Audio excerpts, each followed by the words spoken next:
5th chapter है ये, class 9th का। काफ़ी छोटा सा चैप्टर है, एक एक्सरसाइज है।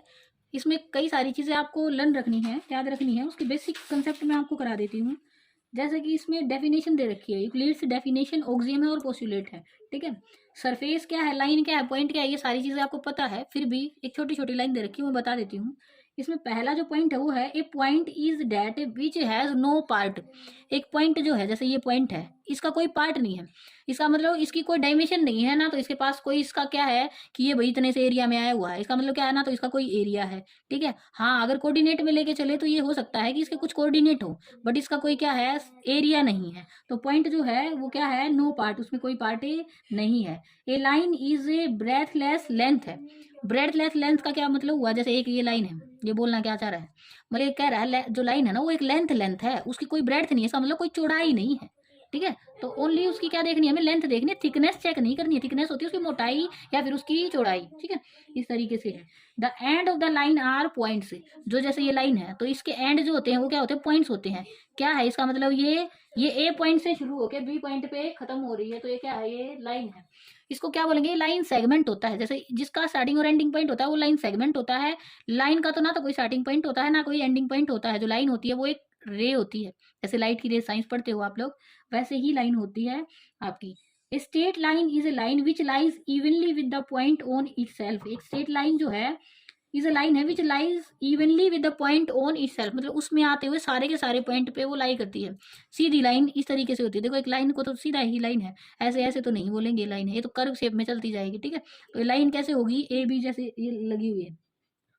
The surface area is that which has length और breadth only.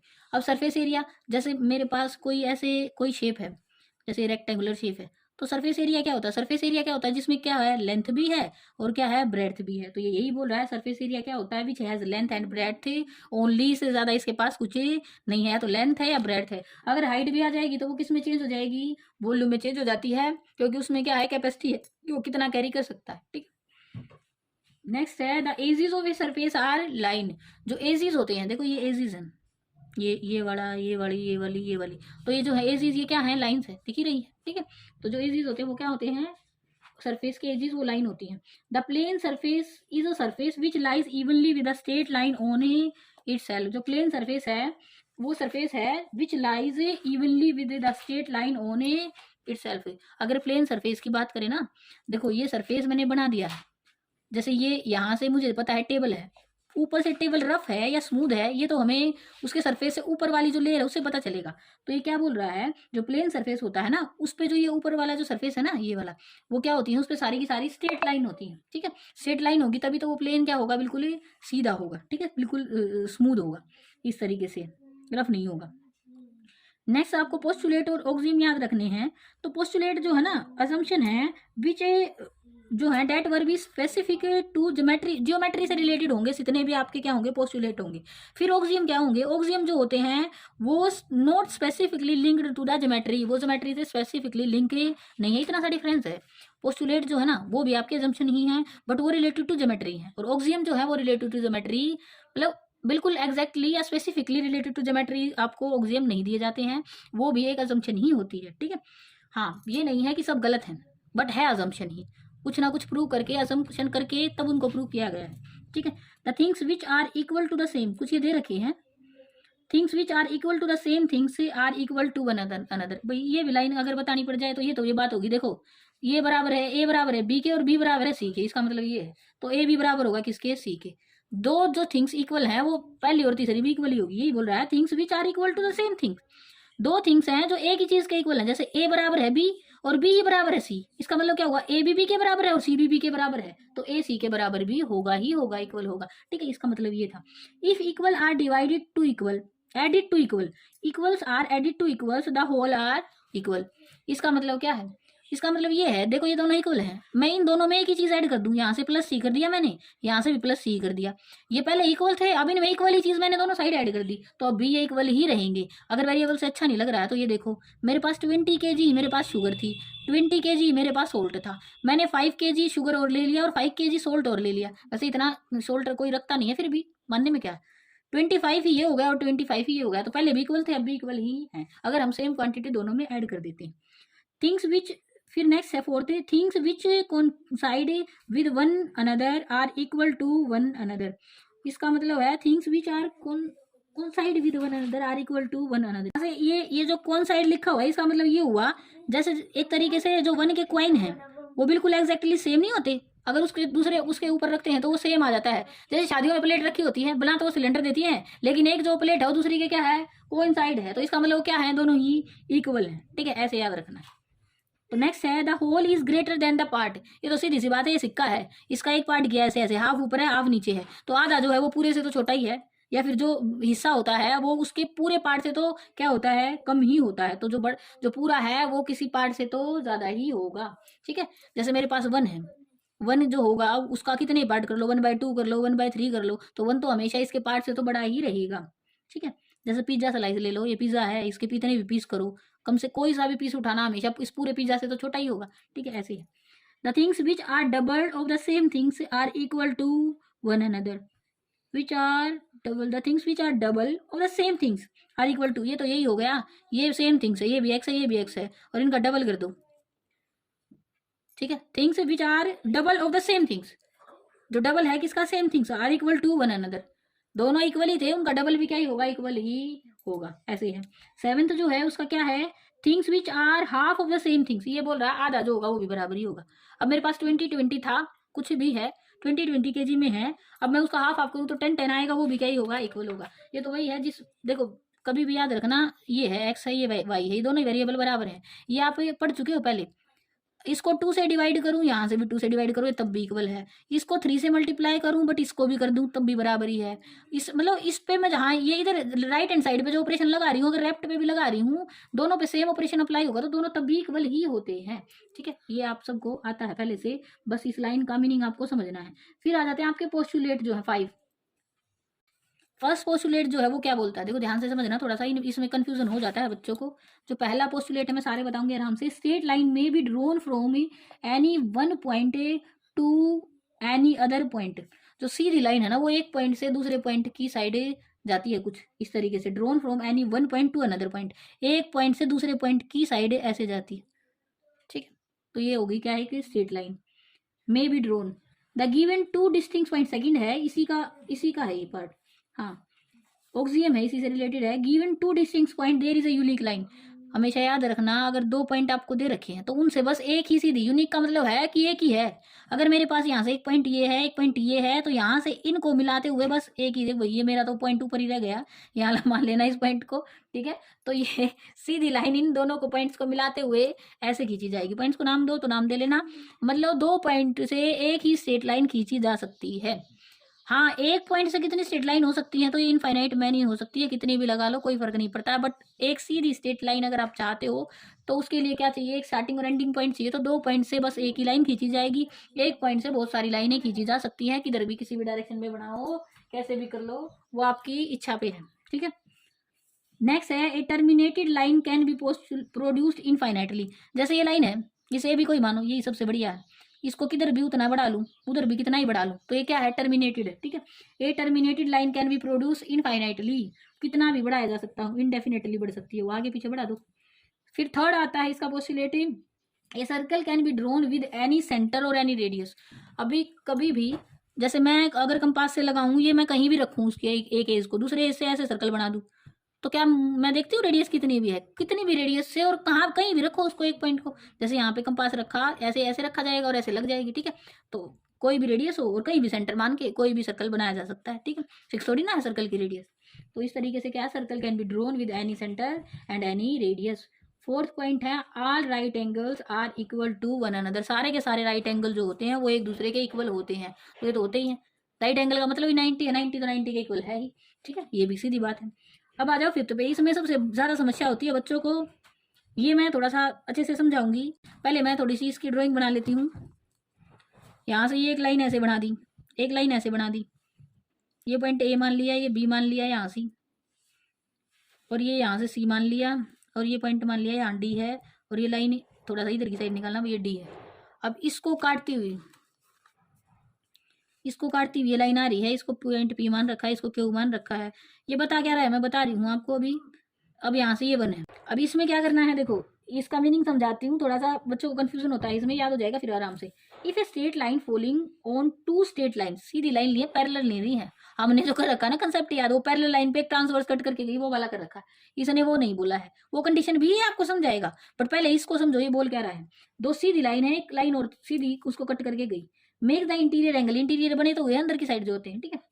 On the same side of it taken together less than two right angles, then the two straight lines if produced indefinitely meet on that side on which the sum of the angle is less than two right angles। बहुत बड़ा सा है, confusing भी लगा होगा, मैं समझाती हूँ क्या बोल रहा है। देखो बेटे ध्यान रखना, पहले आपने क्या पढ़ा है, ये पढ़ा था, ये दो मैडम सीधी लाइन थी, ऐसे सीधी बनाना भाई, मेरे से आज टेढ़ा ही बन रहा है सब। ऐसे एक लाइन कट करके जा रही थी, तो यहाँ से जब ये एंगल दो बने थे ना, ये दो इंटीरियर में, तो इनका सम हमने याद किया था, कितना था, 180 था। 180 इधर था, 180 इधर था। ये लाइन कभी नहीं मिलती थी, क्योंकि ये कौन सी लाइन थी, दो पैरेलल लाइन थी, एल है ये एम है। इन दो पैरेलल लाइंस का कभी कोई मीट ऐसा यूनिक पॉइंट आएगा नहीं जहाँ पे ये कट कट जाएंगे एक दूसरे को। हाँ अब इसको देखो, देखो ये पॉइंट, ये लाइन और ये लाइन दोनों ही क्या है, सीधी लाइन है, एक ट्रांसवर्स इसको कट करके गई, बट ये दोनों ही लाइनें पैरेलल नहीं है। जब पैरेलल होती थी तो इनका सम कितना, 180 होता था। यहाँ से भी 180, यहाँ से भी 180, और ये कहीं भी नहीं मिलती थी, चाहे इधर बढ़ाओ चाहे उधर बढ़ाओ। अब यहाँ पे क्या कंडीशन है, सिचुएशन क्या बोल रहा है ये, अगर इंटीरियर पॉइंट तो बना, इंटीरियर एंगल तो बना रही है, ये 1 है ये 2 है, ये इंटीरियर एंगल का सम 1 और +2, ध्यान से समझना इस चीज को, इक्वल टू क्या ही है, 180। तो ये क्या है, दोनों ही स्ट्रेट लाइन है, स्ट्रेट तो है ही, पैरेलल हो गई एक दूसरे की, ठीक है, स्ट्रेट लाइन है और पैरेलल हो जाएंगे अगर ये सम बन जाए 180। बट अगर ये लेस देन इक्वल टू बन जाए ना, लेस देन ही होना चाहिए, इक्वल टू तो हो गया तो वही बात है, हमेशा लेस देन इक्वल टू का लेके चलना। अगर इक्वल टू 180 आ गया तो क्या है, पैरेलल है। अगर लेस देन 180 आ गया ना, तो जिस तरीके से ये दिख रही है, ये कहीं ना कहीं एट लास्ट जाके ऐसा पॉइंट जरूर आ जाएगा जहाँ पे ये दोनों ही लाइन कट करे जाएंगी। जिस साइड ये लेस देन 180 एंगल बना देंगे, देखो बेटे ये चारों ही एंगल का सम 360 है, तो एक साइड अगर 180 से कम बन रहा होगा तो दूसरी साइड 180 से थोड़ा सा ज्यादा होगा। तो सीधी बात क्या बनेगी, यहाँ से मैं इस एंगल को 3 मान लूँ, इसको 4 मान लूँ, समझाने के लिए है। तो क्या होगा, अगर ये लेस देन 180 है तो 3 + 4 जो होगा ना, वो greater than equals to 180 degree होगा। या तो इक्वल हो ही हो गए 180 के दोनों, तो पैरेलल ही हो जाएंगे। अगर ये ग्रेटर देन होगा तो ये साइड ऐसी आएगी जहाँ पे ये लाइन एक दूसरे से दूर जाती जाएंगी, कभी भी मीट नहीं होंगी। और जहाँ पे लेस देन 180 है, वहाँ पे ऐसा पॉइंट कहीं ना कहीं बढ़ाने से जरूर आएगा जहाँ पे दोनों एक दूसरे को कट कर जाएंगी, और एट लास्ट ये पॉइंट जो होगा वहाँ पे ये एक दूसरे को इंटरसेक्ट करेंगे। आई थिंक ये चीज़ क्लियर हो गई होगी अब, ठीक है। और जब सिचुएशन आती है इक्वल टू 180 वाली, तो दोनों ही लाइनें क्या होती हैं, पैरेलल होती हैं। पैरेलल वाला कॉन्सेप्ट आपको पहले से आता है, अभी याद रखना है, सिचुएशन वो वाली याद रखनी है। जब पैरेलल नहीं है तो इंटीरियर का सम या तो क्या बनेगा, लेस देन 180 या फिर ग्रेटर देन 180। जहाँ पे लेस देन 180 होगा वहाँ पे वो लाइन बढ़ाने से कहीं ना कहीं मीट करेंगी, जहाँ ग्रेटर देन 180 होगा वहाँ वो कभी नहीं मिलेंगी बढ़ाने से, ठीक है। ये चीज़ याद रखनी है। इसी कंसेप्ट से ये वाला पैरेलल वाला कंसेप्ट आया है, इससे ये नहीं बना है, इससे ये बना है, ठीक है। ठीक है, अब आगे चलते हैं। अब इससे एक्सरसाइज दे रखी है, एक्सरसाइज स्टार्ट करेंगे अभी। एक थ्योरम और है, 2 distinct line can not have more than 1 point in common. दो अलग अलग डिस्टिंक्ट लाइन है तो उनमें कभी भी एक से ज़्यादा पॉइंट कॉमन नहीं हो सकता है, ये बात याद रखनी। अगर दो डिस्टिंक्ट लाइन है, अगर दो डिस्टिंक्ट लाइन है, देखो कई बार क्या होती है, मेरे को एक इक्वेशन दे रखी है 2x + 4y और इक्वल टू क्या ही दे दिया 8, फिर मैंने इसी को बोल दिया 4x + 8y और इक्वल टू क्या दे दिया 16। तो ये दोनों ही लाइन क्या डिस्टिंक्ट है, नहीं 2 से मल्टीप्लिकेशन किया है एक बार और, तो ये इन दोनों से सेम ही लाइन आएगी, तो ये तो लाइन ही सेम हो गई।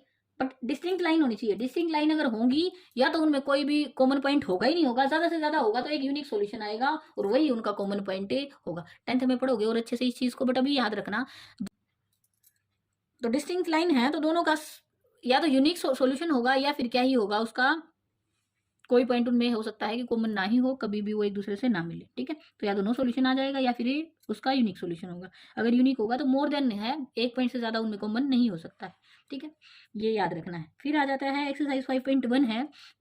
एक्सरसाइज 5.1 में पहले डेफिनेशन वगैरह हैं, कुछ आपको ट्रू फॉल्स वगैरह बताने हैं। Only 1 line can pass through a single point, बिल्कुल गलत, पता था एक पॉइंट से बहुत सारी लाइन पास हो सकती हैं, पहला गलत है। There are infinite number of lines which passes through 2 distinct point, बिल्कुल गलत, 2 डिस्टिंक्ट पॉइंट से बल्कि एक ही लाइन निकलेगी, ये बताया था, उल्टा दे रखा है इसने।